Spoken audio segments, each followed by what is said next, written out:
What is ADHD? ADHD is Ferrari brains with bicycle brakes. The ADHD brain is such a gift, such a gifted brain that is often misunderstood by society. And if we do not truly understand a person with ADHD or the ADHD brain, it can lead to a lot of conflict, confrontation in a family unit, in a work environment, and ultimately in a relationship. I grew up with my brother who has severe ADHD, and we had an amazing psychiatrist who's unfortunately passed away in the last year.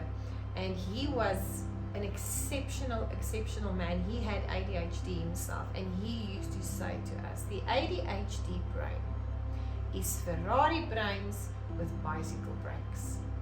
And there's not a better way to explain it than the way he would explain it to us.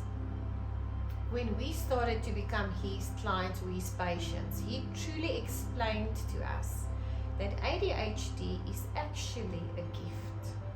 An ADHD brain is a highly creative brain.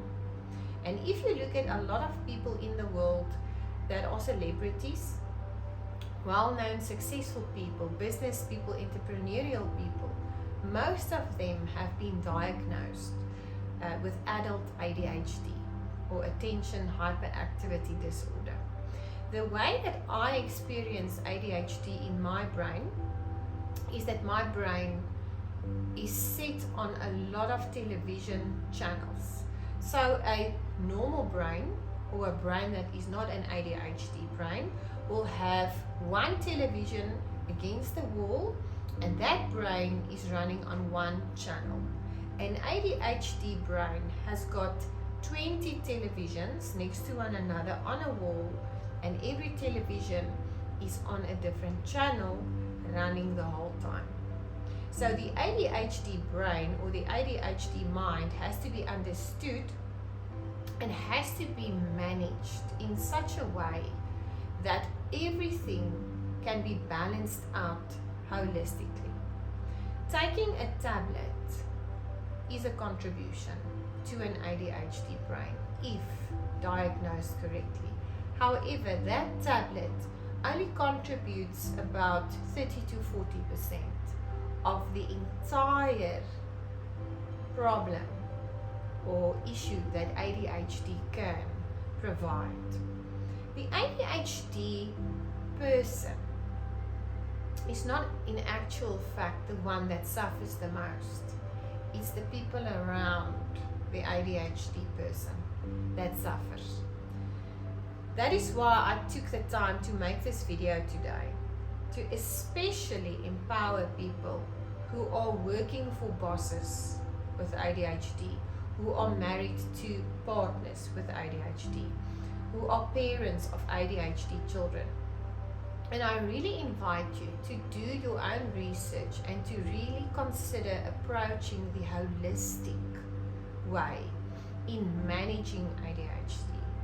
It's not a curse, it's a gift, but you have to manage it in a holistic approach, integrating a lot of factors to make that brain and that person's life easier and more sustainable.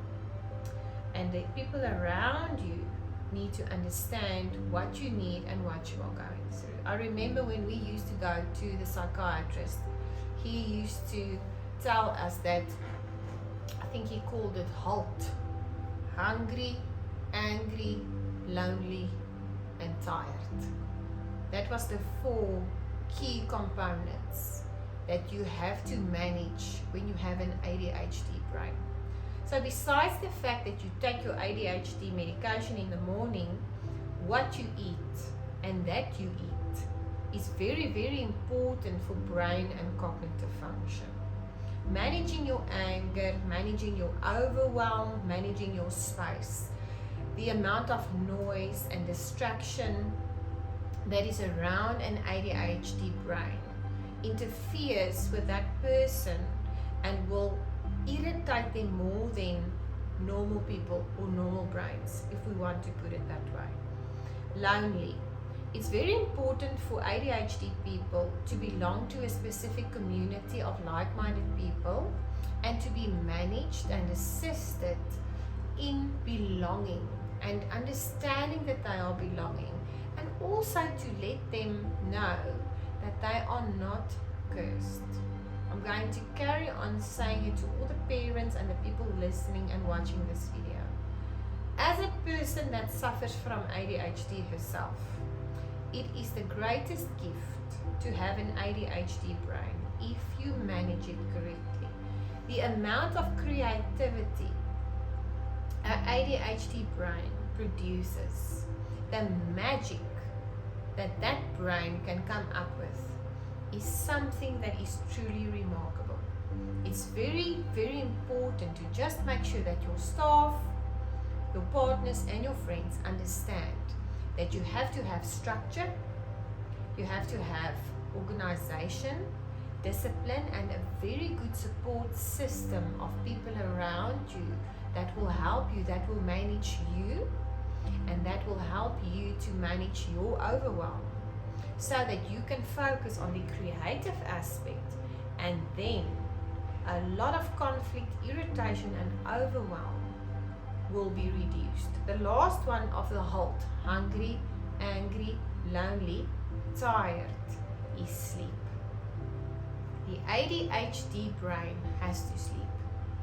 If that brain doesn't sleep properly, doesn't go into a deep sleep, and doesn't have a high quality sleep, we are going to have clutch, cable snapping, overwhelm and meltdowns on a regular basis. And I can tell you, even at the age of 41, if I do not have a proper night's sleep, or if I had gone through a phase where my son was ill or I was ill and we haven't slept for a week or two, my brain completely starts giving me problems, and I get emotional meltdowns and episodes of overwhelm where I am triggered immensely.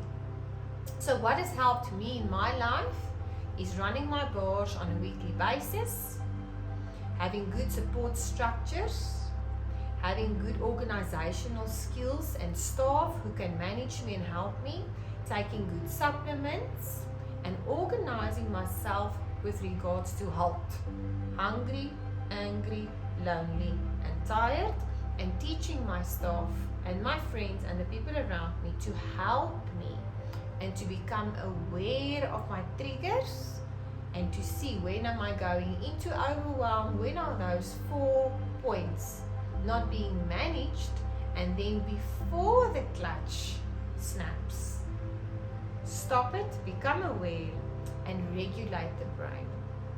I hope that this will be beneficial to everyone watching, and I invite everyone that knows someone with ADHD, has a child with ADHD, has adult ADHD, to come and visit us at the practice, to come and have an access bar session, to come and feel the difference on the brain, how the brain chemicals change, and to allow us to support you in integrating a lifestyle that will actually make ADHD a gift and not a curse.